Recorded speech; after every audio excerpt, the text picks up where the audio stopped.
జిల్లాలో అసంఘటిత రంగాల్లో పనిచేసిన కార్మికులను ప్రతి ఒక్కరిని ఈ శ్రమ్ పోర్టల్లో మార్చి 31లోగా నమోదు చేయాలని జిల్లా కలెక్టర్ షాన్ మోహన్ సగిలి సంబంధిత అధికారులను ఆదేశించారు. శుక్రవారం కాకినాడ కలెక్టరేట్ సమావేశపు హాల్లో జిల్లా collector Shan Mohan joint collector Rahul మీనాతో కలిసి జిల్లా స్థాయి ఇంప్లిమెంటేషన్ కమిటీ సమావేశం నిర్వహించారు.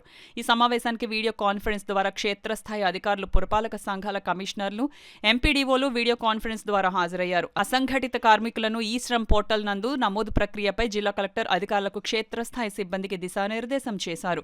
రాష్ట్ర ప్రభుత్వం కార్మిక శాఖ ఆధ్వర్యంలో ఈ శ్రమ పోర్టల్పై అసంఘటిత కార్మిక అవగాహన కల్పించేందుకు రూపొందించిన గోడ పత్రికను జిల్లా కలెక్టర్ షాన్ మోహన్, జేసీ రాహుల్ మీనా అధికారులతో కలిసి ఆవిష్కరించారు.